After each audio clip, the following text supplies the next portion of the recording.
নমস্কার বন্ধুরা, সোমাদির রান্নাঘরে সবাইকে স্বাগত। আশা করছি আপনারা সবাই খুব ভালো আছেন। আজ আমি শেয়ার করতে চলেছি দারুণ মজার একটি রেসিপি, আটার লাচ্ছা পরোটা। আজকাল অনেকেই হেলথ কনসাস, তাই সবার স্বাস্থ্যের কথা মাথায় রেখে আজকের এই রেসিপি কোনো ঝামেলা ছাড়া খুব অল্প সময়ে বানিয়ে দেখাবো। আপনারা বাড়িতে যে কোনো সময় বানিয়ে দেখতে পারেন, তার জন্য সম্পূর্ণ ভিডিওটি দেখতে হবে।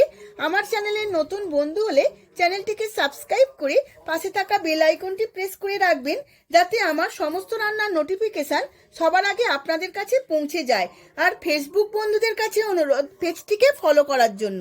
চলুন দেখে নেওয়া যাক আজকের এই রেসিপিটি।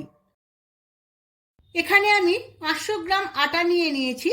আটাটা মেখে নেব, তার জন্য দিয়ে দিলাম স্বাদ মতো নুন, 1 চামচ সাদা তেল আর 1 চামচ চিনি। সমস্ত শুকনো উপকরণগুলো খুব ভালো করে মিশিয়ে নেব। সমস্ত শুকনো উপকরণগুলো খুব ভালোভাবে মিশিয়ে নিয়েছি। এবার অল্প অল্প জল দিয়ে একটা নরম ডো বানিয়ে নেব। এখন আমরা স্বাস্থ্যের জন্য অনেকেই ময়দা অ্যাভয়েড করেন, তার জন্য এই আটা দিয়ে আজকে আমি লাচ্ছা বানিয়ে দেখাচ্ছি। আপনারা বাড়িতে এইভাবে ট্রাই করতে পারেন।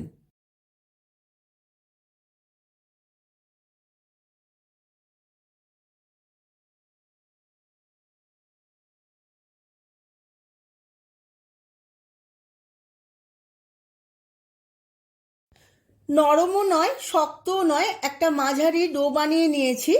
এবার চাপা দিয়ে আমি 10 মিনিট রেস্টে রেখে দেব। আটাটা আমার রেস্টে রাখা হয়ে গেছে। একটু দলে নেব এইভাবে। এখন এ থেকে আমি কয়েকটা লেচি কেটে নেব। একটু বড় সাইজের লেচিগুলো কাটবো রুটির থেকে। এবার কিচেন টেবিলের মধ্যে অল্প একটু সাদা তেল দিয়ে নিয়েছি। একটা লেচি নিয়ে খুব ভালো করে মাখিয়ে নেব। এরপর রুটির মতো করে গোল করে বেলে নেব, একটু পাতলা করে।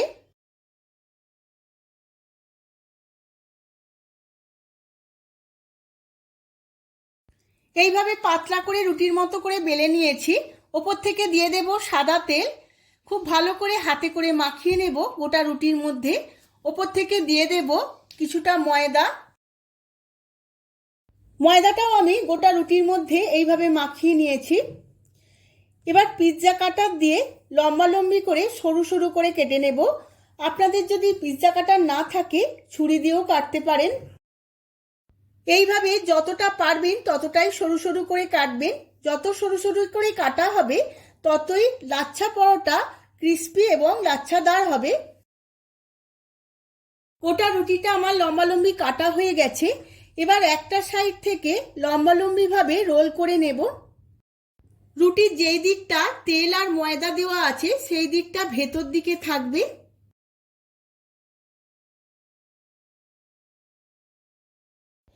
এবার পাকানো রোলটা একটু ঘুরিয়ে নিয়েছি। এইভাবে গোল করে লেচির মতো করে নেব। শেষের অংশটা ভেতর দিকে করে নিয়ে একটু চাপ দিয়ে বেলুনির সাহায্যে রুটির মতো করে গোল করে নেব। একটু মোটা রাখবো। দেখুন বন্ধুরা, এখনই কেমন স্তরে স্তরে ছেড়ে যাচ্ছে, তার মানে আমার কাটিংটা একদম পারফেক্ট হয়েছে।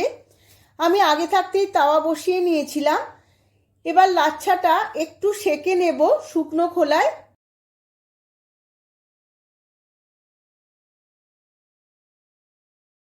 লাচ্ছাটা আমার খুব ভালো করে সেকা হয়ে গেছে। এবার অল্প অল্প তেল দিয়ে একটু সময় নিয়ে ভেজে নেব উল্টে পাল্টে। আপনারা চাইলে ঘি দিয়েও লাচ্ছা পরোটা বানাতে পারেন, আমি এখানে তেল ব্যবহার করেছি। এইভাবে একটু চাপ দিয়ে উল্টে পাল্টে ভাজতে হবে, তবেই মচমচে হবে। আমার লাচ্ছাটা একদম রেডি হয়ে গেছে। এবার তুলে নেব। একটা দেখিয়ে দিচ্ছি লেচি নিয়ে। এইভাবে গোল করে রুটির মতো করে বেলে নেব। একটু পাতলা করেই বেলবো। গোল করে বেলে নেওয়ার পর অল্প একটু তেল দিয়ে দেব। তেলটা খুব ভালো করে মাখিয়ে নেব। এবার ওপর থেকে কিছুটা ময়দা গুঁড়ো ছড়িয়ে নেব। ময়দাটাও খুব ভালো করে মাখিয়ে নেব। এবার একইভাবে পিৎজা কাটার দিয়ে লম্বা লম্বি সরু সরু করে কেটে নেব।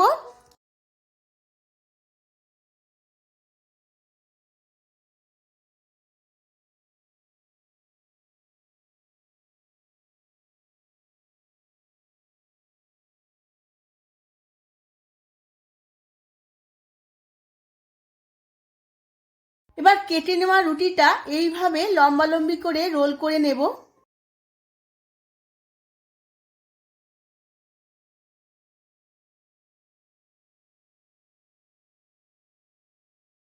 রোল করার পর অল্প একটু পেঁচিয়ে নিয়ে এইভাবে গোল করে আবারও লেচি করে নেব। এই সময় হাতে করে অল্প একটু চাপ দেব। এবার বেলনিতে করে বেলে নেব, একটু ছোট করে বেলবো। দেখুন বন্ধুরা, বেলার সময় দাগগুলো কত স্পষ্ট হয়ে গেছে, এখনই ছেড়ে ছেড়ে যাচ্ছে। এবার লাচ্ছাটা বেলা হয়ে গেছে, তাওয়ার মধ্যে দিয়ে হালকা করে সেঁকে নিয়ে তেল দিয়ে খুব ভালো করে ভেজে নেব, একটু সময় নিয়ে, তবেই মচমচে হবে। আমার সমস্ত লাচ্ছাগুলো ভাজা হয়ে গেছে। দেখুন বন্ধুরা, দেখিয়ে দিচ্ছি কতটা ক্রিস্পি এবং লাচ্ছাদার হয়েছে। দেখুন স্তরে স্তরে কেমনভাবে ভেঙে যাচ্ছে। আমার দারুণ হয়েছে লাচ্ছাগুলো। এবার আমি সার্ভ করে নেব। সার্ভ করে নিয়েছি আটার লাচ্ছা পরোটা। এই লাচ্ছা পরোটা যেমন মুচমুচে হয় তেমনই খেতে সুস্বাদু। আপনারা আমার মতো করে বাড়িতে একবার হলেও বানিয়ে দেখতে পারেন। ভিডিওটা যদি ভালো লেগে থাকে ভিডিওটিতে প্রচুর প্রচুর লাইক শেয়ার কমেন্ট করবেন। আজ তাহলে আসি, আবার দেখা হবে পরবর্তী ভিডিওতে আরো নতুন অনেক রেসিপি নিয়ে। ধন্যবাদ।